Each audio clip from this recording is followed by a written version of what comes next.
Oui, ça me va, je peux prendre.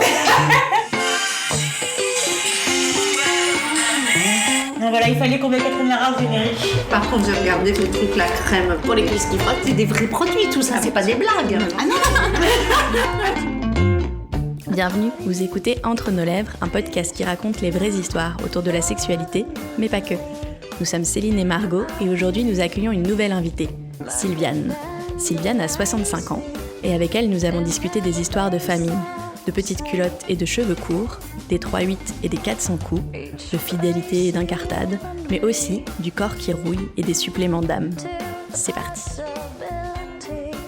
Alors, est-ce que ça te plaît d'être une femme ? Oui, ça me plaît beaucoup. Alors, il faut que je précise tout de même que j'aime pas ces distinctions dans l'absolu. Comme je n'aime pas non plus qu'on fasse des différences, qu'on dise « Ah oui, ça c'est très masculin, ça c'est très féminin ». Mais le fait est que je suis une femme et que ce que j'aime, elles sont plus à l'écoute, mais c'est pas génétique tout ça, hein, c'est la culture qui fait que voilà, les hommes ils sont moins dans la confidence. Mais encore une fois, c'est culturel. Les hommes, pour être comme ça, je pense qu'on éviterait beaucoup de psychanalyse peut-être.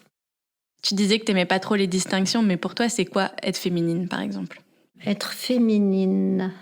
Je peux le dire en mettant des négations, disons. Par exemple, j'étais avec ma mère ce week-end et à un moment donné, alors je suis en train d'hésiter à me couper les cheveux. Et maman, elle me dit « Oh non, ma chérie, coupe-toi pas les cheveux. Ils sont tellement beaux, ta tignasse, tout ça. » Et puis, les cheveux, c'est la parure de la femme. Alors je dis « Oh maman, arrête, enfin. » Tu vas pas dire des conneries comme ça. Ça peut être aussi la parure d'un homme. Et enfin, voilà, c'est pas les cheveux qui distinguent la femme. Donc, je pense que je suis bien emmerdée pour dire ce qui est féminin. Parce que pour moi, un homme peut être très féminin. Tu parlais de ta mère. Elle était heureuse, elle, d'avoir une petite fille ? Alors, ma mère était très heureuse d'avoir une petite fille. Elle pensait avoir un garçon. Elle avait 17 ans. Mais elle était très contente. Et on est toujours très, très proches. C'était quoi les principales idées avec lesquelles tu as grandi, toi, sur les petits garçons et les petites filles, et puis plus tard les femmes et les hommes ? Non, alors franchement, j'avais des parents tellement jeunes qui faisaient tous les samedis soirs, il y avait la fête à la maison, il y avait une telle mixité à la maison d'âge, de culture, que le genre, c'était le quart de notre souci. Ma mère disait souvent, pas dans ces termes-là, mais cultive la différence. J'avais ça très fort ancré en moi, qu'en fait, on est un individu avant d'être un genre. Du coup, petit garçon, petite fille, enfin moi. Ils avaient quel rôle, tes parents, au sein de ta famille ? Mes parents, ils avaient un rôle, disons que ma mère était beaucoup plus dans l'affectif. On se serre dans les bras, enfin voilà, c'est très tactile, très affectueux. Et mon père, très froid. Plutôt un rôle, j'en avais peur. Mais ma mère n'était pas le genre à dire j'appelle ton père si ça va pas bien. Enfin voilà, c'est parce que comme je l'ai entendu X fois après, j'ai dit dis donc, le patriarcat il a de beaux jours. Si même les mères, elles sont encore en train de dire quand ça va pas trop bien, j'appelle ton père. Enfin, du coup oui, papa c'était plutôt la peur. En plus c'est un homme colérique. Donc quand j'étais enfant, j'avais très peur de ses colères, bien sûr. Après, quand j'étais ado, je gueulais encore plus fort que lui, donc c'était pas possible. On n'était que 3 à la maison. On avait l'impression qu'on était 15, quoi, parce que ça s'exprimait de tous les bords. Et après, adulte, j'en riais, parce qu'évidemment, il me faisait plus peur.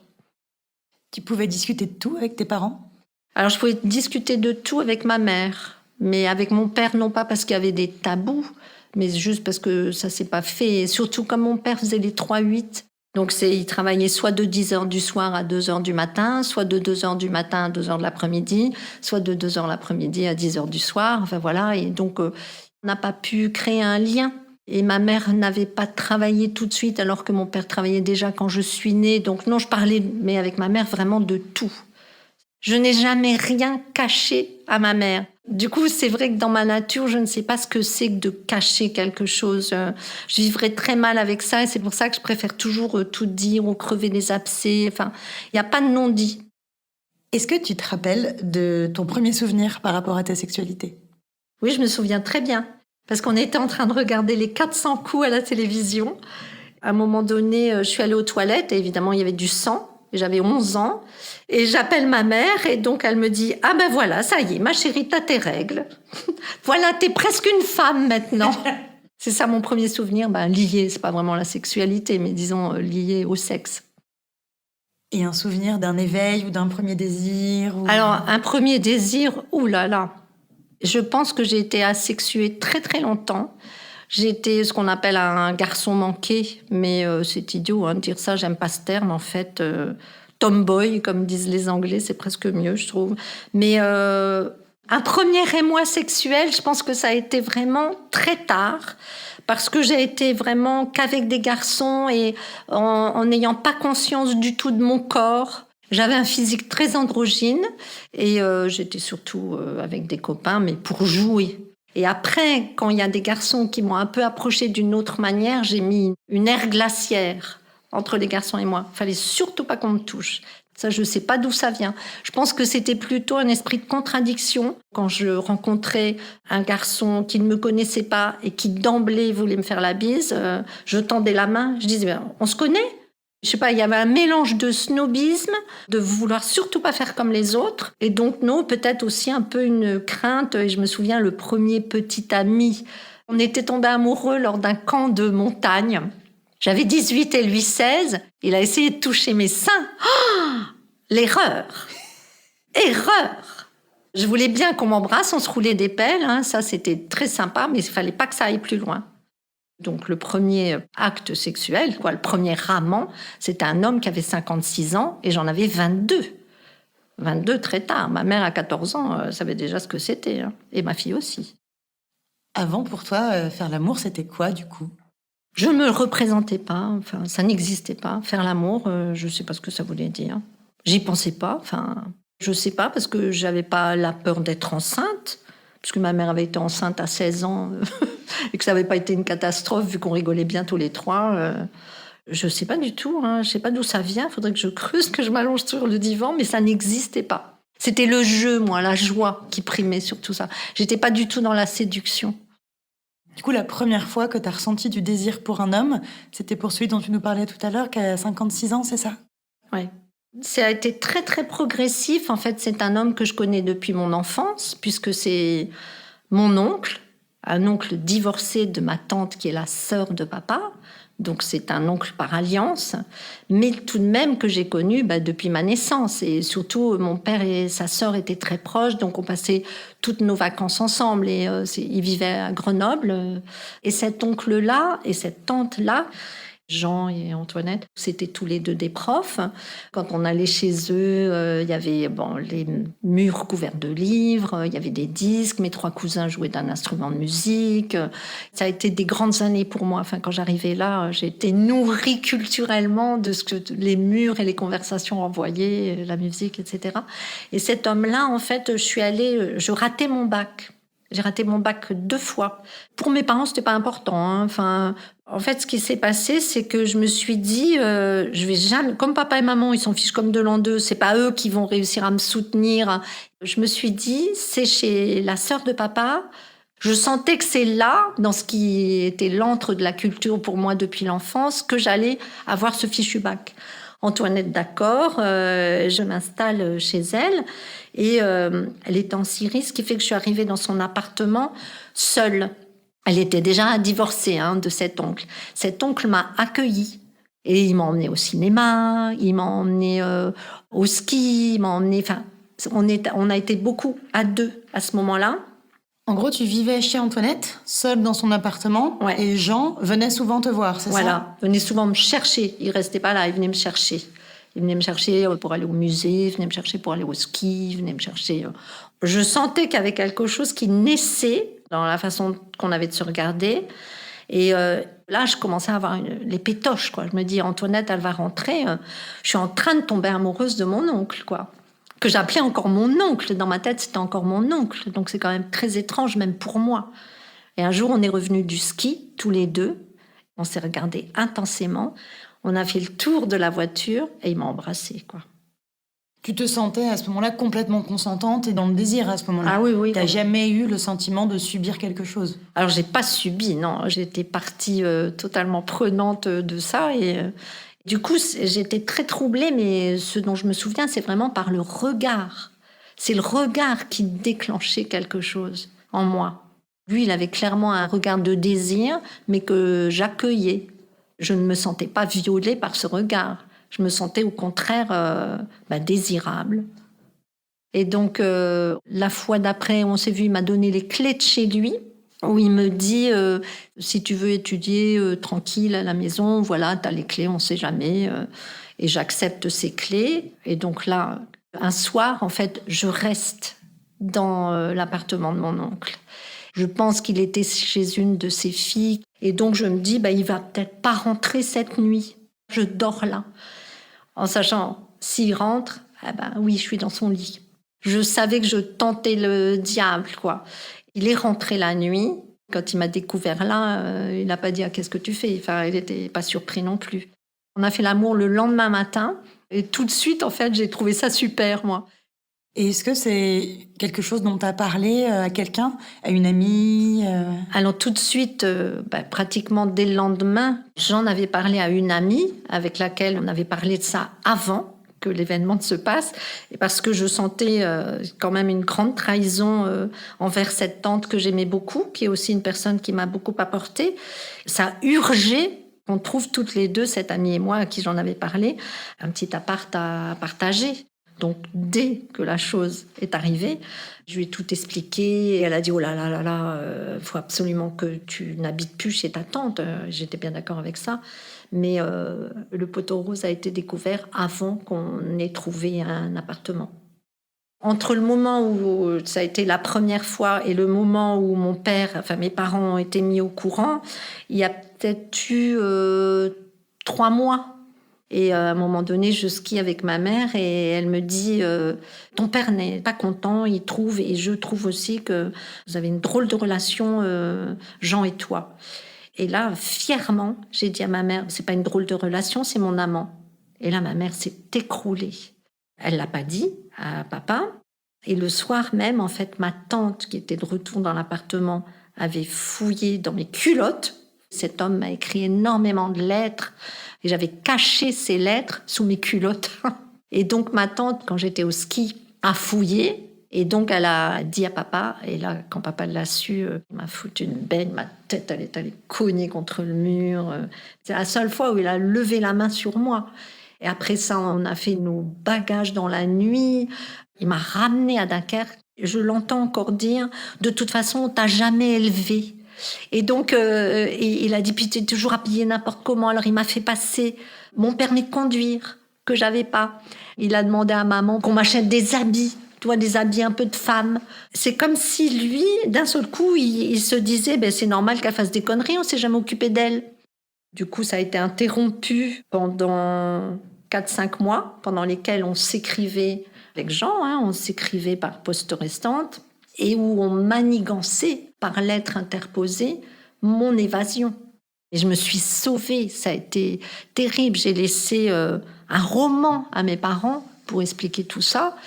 Ça a été un crève-cœur, le moment où je me revois encore dans la voiture. Je octais de chagrin, quoi. Et ça m'a rendue très, très malade de faire ça. Et je les ai pas vus pendant 1 an. Et je suis revenue, en fait, à l'enterrement de mon grand-père. Et quand je suis revenue, papa était très, très doux, quoi. Il a dit « ah, quand même, ah, enfin ». Elle ressemblait à quoi, votre relation à tous les deux, à toi et Jean ? Elle a duré combien de temps ? Alors, cette relation, elle a duré 1 an et demi. Ça a été une relation, d'abord, on s'est mangé mutuellement, quoi. Très vite, ce que je mangeais aussi, c'est, tiens, infuse-moi ta culture. C'est un peu la figure du Pygmalion, non ? Je pense qu'on pourrait dire ça, oui. À cette époque de ma vie, c'est lui qui m'a formée. Et je pense vraiment, avec le recul, que si je n'avais pas été interdite de cette relation, que j'ai autant provoqué que mon oncle, je n'ai pas subi cette relation, mais avec le recul, je pense que je comprends la réaction de mon père, c'était pas normal, je mets des guillemets à normal parce que qu'est-ce qui est normal, mais puisque moi j'ai pas vécu ça ni comme un viol, ni comme quelque chose d'anormal, au contraire, j'ai vécu ça avec appétit et joie. Mais je comprends maintenant la peine de mes parents et le fait qu'ils vivaient ça comme un inceste. Ma mère me disait souvent ça, mais c'est un inceste. Et je lui disais non, c'est pas un inceste, il n'y a pas le lien de sang. Il l'est aussi par le rôle d'autorité qu'il a eu sur toi à un moment, en fait, c'est-à-dire par la différence d'âge. Même, tu vois, par exemple, un beau-père peut être considéré comme étant incestueux, Oui, alors qu'il bien n'a pas sûr. de lien avec... Tout à fait. Ça, c'est la bonne. C'est effectivement ce à quoi il faut le comparer. En fait, effectivement, tu avais 22 ans et tu savais à peu près où tu allais, mais sa figure à lui, elle est compliquée. C'est-à-dire que, en fait, c'est quand même lui, un homme très âgé, qui t'a connu enfant. Il aurait dû refuser. Il aurait dû refuser, en fait. Et j'entends que toi, tu ne te sentes pas victime, mais il n'empêche, tu entends quand même que... Oui, il y a un bug là. Il y a un bug de son côté. Chez cet homme, effectivement. Il y a un lien établi par la société que donc la nièce, on fait pas ça. Et comme lui était le plus âgé, il aurait dû résister à ça, quoi. Donc avec Jean, vous vous étiez enfuis et vous avez commencé une vie tous les deux à ce moment-là. Qu'est-ce qui s'est passé ? Oui, alors donc on a vécu ensemble. On avait une vie de famille pratiquement, une vie d'amoureux. Enfin, on sortait. On a vécu ensemble 1 an et demi, je pense. Et entre-temps, un jeune garçon avec lequel j'étais au lycée, où on avait toujours eu un peu une relation, on s'observait et on s'agaçait même un peu. Mais il m'intéressait, ce garçon, famille bourgeoise, il jouait très bien du piano, c'était un type très activiste. Et ce gars-là est très beau, et donc moi j'ai toujours été très sensible à la beauté, donc c'était quelqu'un qui était dans mon esprit. On s'est mis à s'écrire et à avoir une... il y a eu un moment donné où on a eu besoin de se voir. La nuit où j'ai été kidnappée par mon papa, il était censé venir skier avec nous pendant cette fameuse semaine. Et comme on était partis de nuit avec mes parents, lui, il est arrivé porte close. Il a dormi dans un appentis dans la neige et il a dit j'ai fait une journée de ski, puis après je suis repartie. Du coup, après cette correspondance avec René, et quand j'ai éprouvé le besoin, j'ai fait du stop en camion pour aller à Paris. Jean m'a dit, il savait donc que j'allais rejoindre ce garçon et que l'histoire était terminée de toute évidence. Il m'a dit, voilà, un homme qui est capable de t'attendre une nuit dans la neige, il sera capable de t'attendre toute sa vie.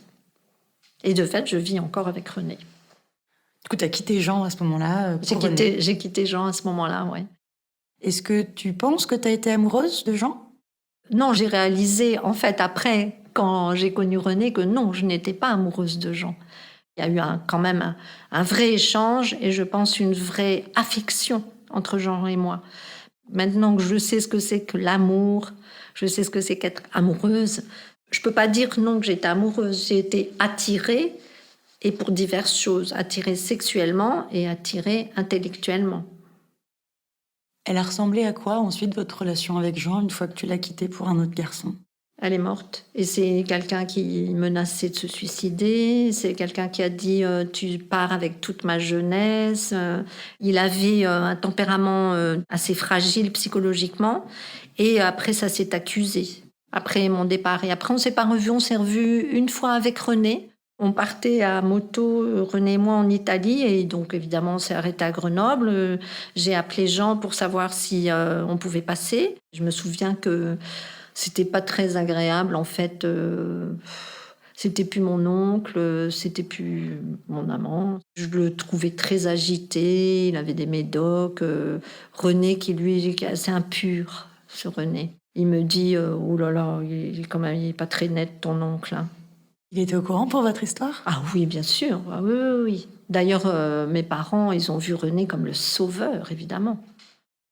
La relation avec ta mère, tu me disais que vous étiez très proches, que vous vous racontiez tout, etc. Est-ce qu'elle a pâti de cette histoire avec Jean ou... Ma mère, l'histoire avec Jean, j'ai pu en parler. Donc, elle l'a entendu. Elle disait quand même, quand je revenais sur des périodes, elle disait « Oh, j'ai pas tellement envie qu'on parle de ça, ma chérie ». Mais ça l'a traumatisée, je pense. Et en plus, elle aussi était très proche d'Antoinette. D'ailleurs, cet été, elle a passé une semaine à ses côtés, justement parce qu'on savait qu'elle allait mourir. Et je pense qu'elles n'ont pas vraiment parlé de ça. Elles ont parlé du caractère de Jean. Et maman l'avait par-dessus la tête. Elle n'avait plus du tout envie de parler de Jean. Et ce sont des choses dont tu n'as jamais reparlé avec ton père, du coup ? Non, j'ai essayé de mettre sur le tapis l'histoire de Jean avec papa pour qu'il essaye de me comprendre. Je pense qu'il ne pouvait pas entendre ça parce qu'il devait comprendre ses manquements à lui en tant que père. J'ai peut-être essayé 2 fois de remettre ça sur le tapis et je n'ai pas essayé 3 fois. Parce qu'on voyait bien que ce n'était pas possible. Ce n'est pas possible d'entendre ça. J'ai été passer les limites de mon père avec cette histoire. Et pour lui, c'était une trahison de la part de cet oncle. Il m'en voulait pas à moi, il en voulait à cet oncle. Et il avait raison. On s'est souvent parlé au téléphone avec ma tante après. Et du coup, très récemment, en fait, je lui ai dit, j'ai bien conscience du bordel que j'ai fait dans la famille et j'en suis bien désolée. Et que je l'ai perdue, elle, du coup, de qui j'étais très proche. Et elle m'a dit, vous étiez à 2 dans cette histoire. Hein, tu n'es pas la seule responsable. Voire il l'était plus que toi. Bien sûr. Maintenant, je le sais. Mais à cette époque-là, je le voyais absolument pas comme ça. Hein. Tu portes beaucoup la responsabilité de ce qui s'est passé. Tu Oui, dis beaucoup que c'est toi qui as fait Tellement le bordel. j'ai vu le chagrin de mes parents, tandis que lui ne l'a pas vécu, le chagrin de mes parents. C'était de sa faute, tu vois. Bien sûr. Toi, ça a été plus fort parce que c'était ta famille, alors que lui, il était divorcé de cette famille. Bien sûr. Ah, c'était pas à toi de le porter, quoi. Oui, bien sûr. Lui, il a foutu le bordel. Est-ce que c'est une histoire à laquelle tu repenses souvent ? C'est une histoire à laquelle je pense depuis qu'ils sont morts, parce que je disais souvent, quand tout le monde sera mort, j'écrirai cette histoire, parce que je veux pas blesser les gens. Donc là, maman n'est pas morte et j'espère qu'elle vivra encore longtemps. Et elle, je sais qu'elle est capable de lire, si j'écris là-dessus, elle est capable de lire. Donc c'est pas grave, Jean est mort, Antoinette est morte, mes cousins ils sont pas traumatisés par l'histoire. Donc maintenant, je peux l'écrire. Donc j'y pense beaucoup en ce moment. Parce que j'ai envie de l'écrire. Cette histoire que tu as envie d'écrire, c'est quelque chose que tu n'aurais pas pu faire du vivant de ton papa ? Non, j'aurais jamais écrit ça du vivant de mon père, par respect pour lui, parce que je sais que sa réaction a été tellement violente, c'est le reflet de sa souffrance. J'aurais jamais rien écrit du temps du vivant de papa, ni même d'Antoinette. Et donc à partir du moment où tu es partie en stop et où tu as rejoint René à Paris, ta vie, elle devient quoi à partir de ce moment-là ? Ça devient beaucoup plus léger, ma vie, à ce moment-là. Je nous revois assis au milieu du jardin et il me coupe les cheveux très courts, lui-même, parce qu'on allait partir à moto, faire la traversée du désert algérien. Et donc, en prévision de ça, il me coupe les cheveux très courts. Le premier voyage, c'était pas en amoureux, c'était en groupe, à 6, à moto, jusqu'à Timimoun dans le désert. Je me suis dit, dis donc, il va falloir que je m'accroche avec ce mec, hein. Et je m'accroche encore, parce qu'on n'a toujours pas de bagnole. Et on est toujours à moto. C'est dans ces moments-là que tu te sens toujours attirée par lui ?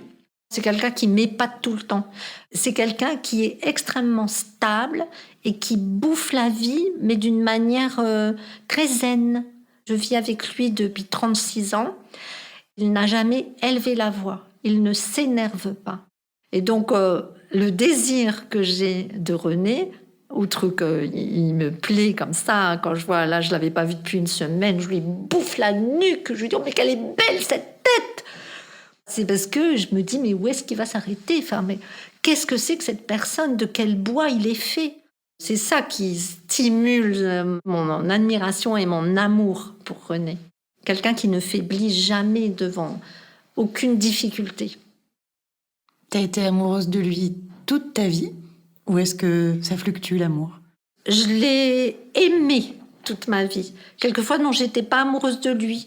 Quelquefois, c'était mon compagnon qui était très absorbé par son travail. Il rentrait très tard. Je tombais un petit peu amoureuse d'autres, comme ça, sans forcément en consommer. Hein. J'ai déjà consommé, mais je me suis jamais dit on va se séparer. Absolument jamais. C'est quelqu'un dont je suis toujours très curieuse de savoir où il va et où il nous emmène. Est-ce que c'est important pour toi, la monogamie ? Je pense qu'à un moment donné de ma vie, j'aurais aimé essayer la bigamie.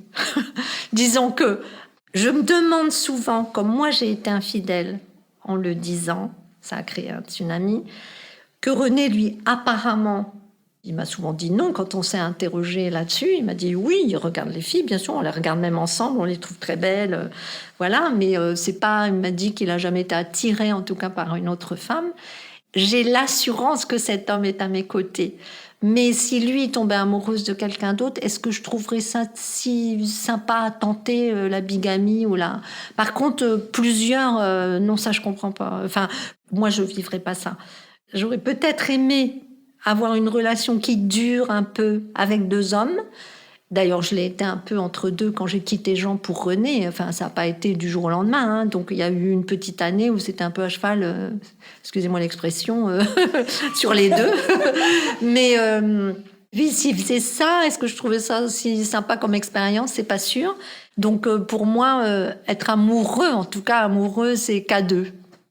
Tu nous as dit que une fois, tu avais fait une incartade et que ça avait été un tsunami. C'est très bizarre. Alors, c'était avec un ami d'adolescence. Cette relation sexuelle qu'on a eue, en fait, on aurait dû l'avoir beaucoup plus jeune et en fait, on a eu une brève passion. Je savais que j'allais le dire à René. Je pouvais pas garder ça et je savais aussi en ayant cette brève passion que c'est pas ça qui allait ébranler notre couple quand même. Tu savais qu'il resterait? Je savais que j'avais pas du tout envie de quitter René. Ça, jamais j'ai eu envie de le quitter, jamais. Et donc, comment j'allais dire ça? On dit pas ça, comme on dit, je me suis acheté un maillot de bain de trop. Hein. Quand je l'ai dit, j'ai vu le chagrin monumental que ça a créé. Et après, la relation, comment elle reprend. C'est très difficile, après avoir avoué une infidélité, de refaire l'amour avec celui qui est ton compagnon. C'est très, très difficile parce qu'il y a des images qui se superposent. C'est très compliqué pendant très longtemps. Quand on parle de fidélité, quand les gens trompent, bien que je n'aime pas ce mot, disent « Ah oui, il y avait une lassitude, etc. » Pas du tout. Nous, on vivait depuis 2 ans ensemble, ce qui n'est pas beaucoup à l'échelle d'une vie, et j'étais toujours très amoureuse de René. Je ne peux pas expliquer cette chose, mais en tout cas, ça n'est pas venu ni d'une lassitude, ni d'un désamour. Je me suis dit, c'est déjà fini.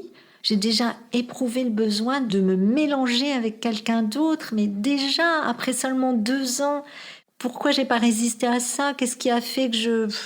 Mais en même temps, c'est une expérience que je ne renie pas, qui a été une super. Mais par contre, nous, dans notre couple, à la fois, on sait ça et on est passé au-dessus, donc on est costaud, quoi. Et c'est pas une performance, hein, ça va de soi d'être encore ensemble malgré ça. Et en même temps, René n'a plus jamais eu confiance en moi. Quand j'étais au téléphone, quelquefois, il y avait un garçon dont j'étais amoureuse, il le sentait, il le savait à chaque fois, alors lui, à sa manière, on mettait un petit post-it comme ça, elle est au téléphone avec son amant. Il plaisantait toujours avec ça, et il en plaisante encore 30 ans après. Donc ça veut dire que la confiance, elle est atteinte à jamais. Est-ce que le sexe est toujours important dans ton couple? Le sexe est important dans mon couple, et quand on vieillit, la machine, elle se fatigue un peu et du coup, ton corps se rouille.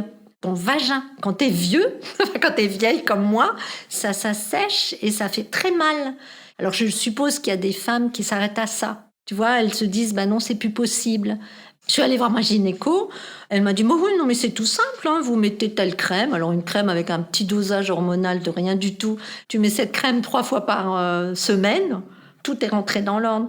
Il y a des femmes qui n'ont pas ça. Hein. Les sécheresses vaginales n'attaquent pas toutes les femmes. Mais moi, j'ai été ménopausée à 42 ans. Donc, j'avais plus d'hormones depuis très longtemps.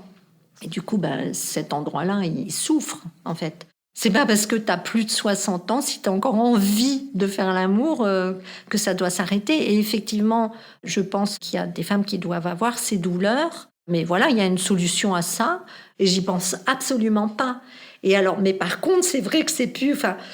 tout des débuts d'un amour, tu fais l'amour tous les jours, ou même plusieurs fois par jour.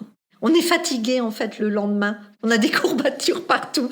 Donc, à cause de ça, ou grâce à ça, j'en sais rien, en fait, tu fais moins l'amour que tout au début, mais c'est pas moins intense, c'est pas moins joyeux. Voilà. Est-ce que tu as eu d'autres symptômes de la ménopause ? Alors non, j'ai de la chance, moi j'ai pas eu de symptômes de la ménopause. J'ai la peau qui vieillit, hein, j'ai la peau qui se ride évidemment, mais moi j'ai été ménopausée à 42 ans, j'ai dit chouette, ouf, parce que je me posais la question encore à 42 ans, est-ce qu'on a un deuxième enfant ou pas? Comme je savais, moi dans mon fort intérieur, j'avais pas spécialement envie. Mais je pense que mon corps a répondu à ma place et s'est dit, bon d'accord, je vais te rendre service, on arrête les règles. Et voilà, j'ai été ménopausée 42 ans, c'est quand même très jeune. Et je me souviens de ma gynéco de l'époque, mais je la verrai maintenant, je dirais, mais vous vous rendez compte de ce que vous avez dit? C'était violent quand même. Elle voulait absolument me donner un traitement substitutif hormonal que je ne voulais pas, parce que moi, je voulais pas prendre la pilule, j'en avais essayé 4, c'était une catastrophe sur moi, je supportais pas ça. J'ai eu de la chance, et je le sais, parce qu'il y a très peu de femmes, paraît qu'on est 10% seulement à pas changer de corps. Moi, j'ai pas changé de silhouette. Je suis pas déprimée, j'ai pas de saute d'humeur, j'ai juste ma peau qui se dégrade, quoi, forcément. Enfin, qui se dégrade, enfin, qui vieillit, quoi. J'ai la peau qui a plus la tonicité d'avant. Mais la ménopause, c'est normal. On est ménopausé, ça veut pas dire qu'on n'est plus une femme. T'as dit que ta gynéco, elle t'avait dit un truc hyper violent. En gros, elle me disait, vous allez être vieille, vous allez être moche. J'aurais eu, si je ne prenais pas ça, tous les maux de la ménopause. Je les ai pas eus. Et j'ai même fait mieux que ça. On m'a arrêtée dans la rue pour faire mannequin alors que j'avais 54 ans. Donc j'ai oublié son nom, mais j'aimerais bien la revoir, cette nana, et lui dire, alors, j'ai jamais pris d'hormones de ma vie, est-ce que je suis vieille et moche? Je trouve ça grave.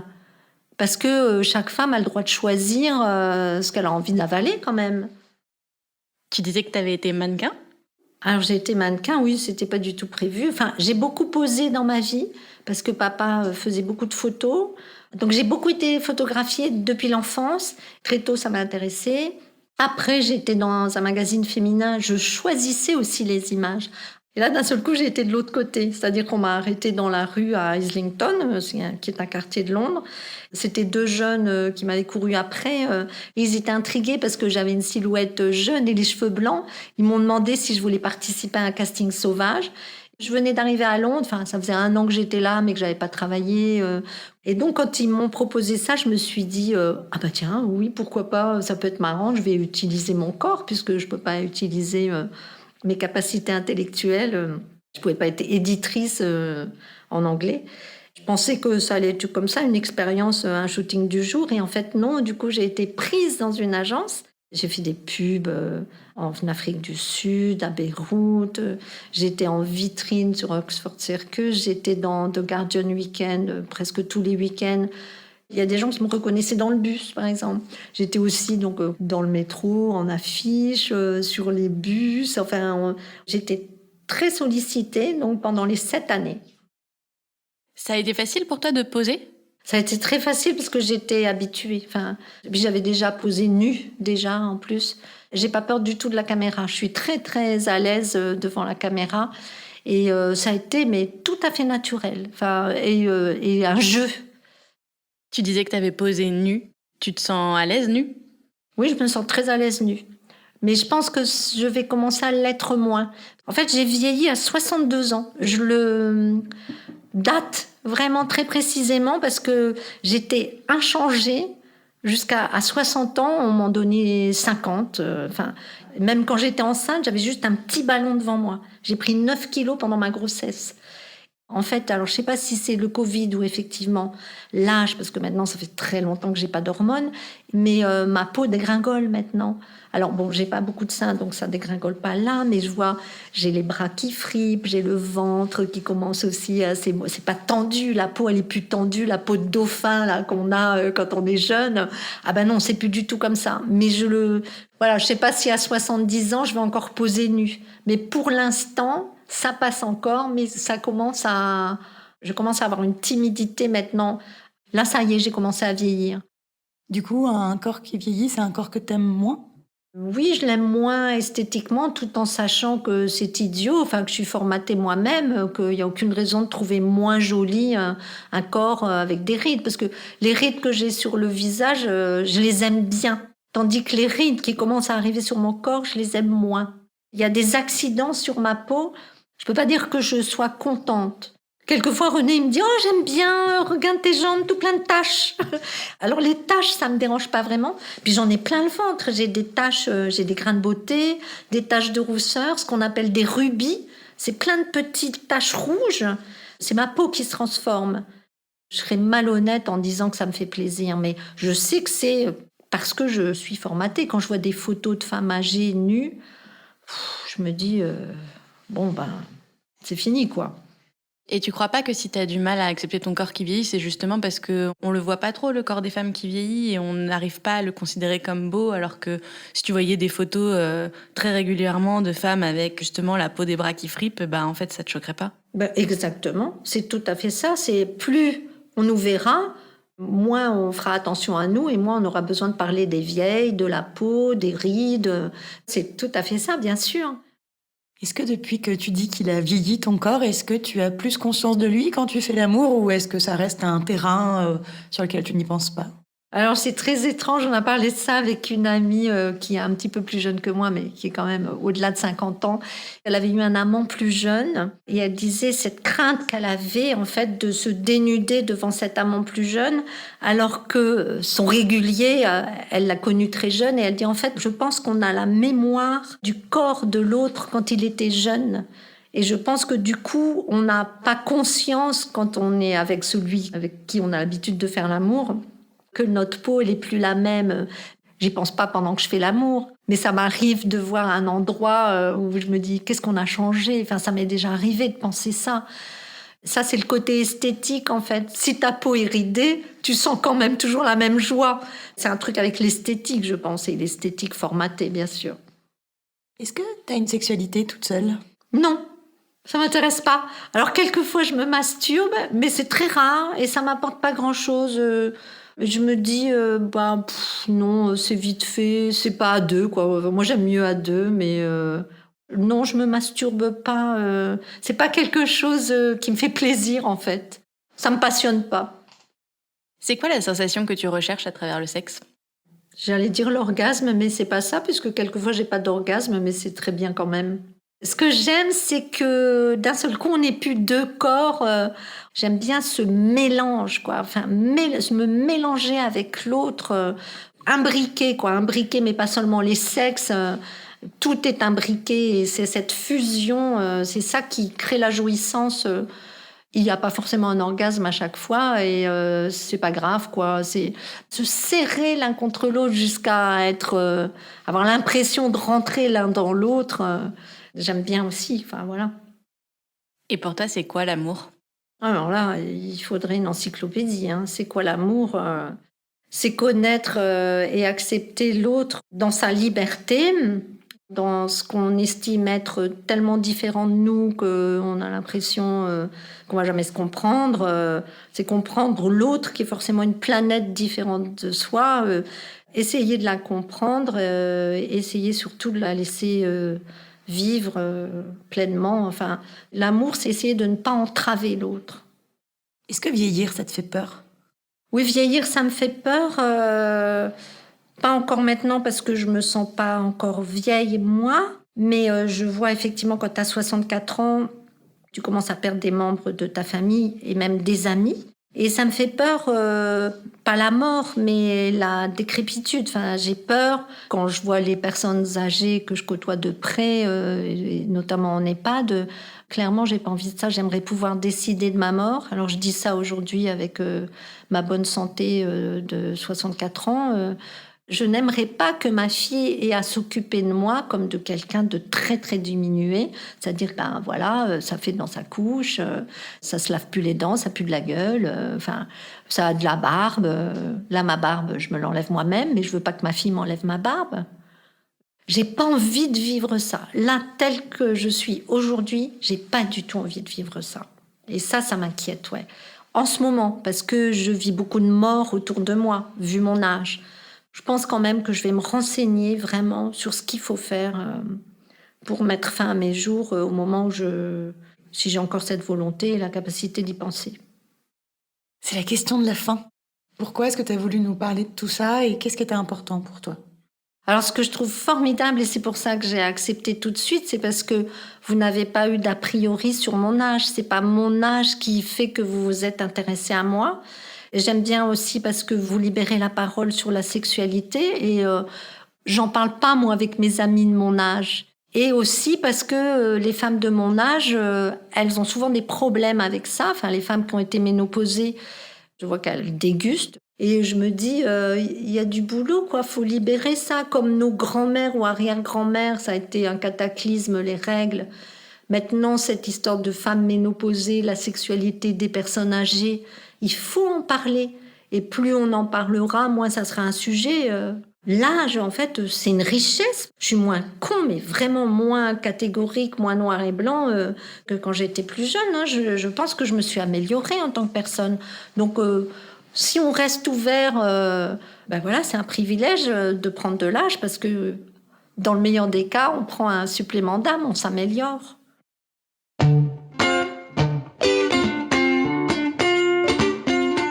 Pour ne pas rater le prochain épisode d'Entre nos lèvres, abonnez-vous à ce podcast. Vous pouvez également nous suivre sur Instagram, Facebook et Twitter, @entrenoslèvres, ou sur notre site internet, entrenoslèvres.fr, où nous écrivons aussi. Et n'oubliez pas de vous inscrire à notre super newsletter. Tous les mois, à l'annonce du nouvel épisode, on partage avec vous 5 chouettes recommandations. Des livres, des films, des articles, tout ce qui nous a plu ou touché ces derniers temps. Et promis, c'est cool. Ah oui, et puis le montage et le mixage de cet épisode ont été faits par Marthe Cuny et la musique du générique par Martin de Boer. Allez, à bientôt!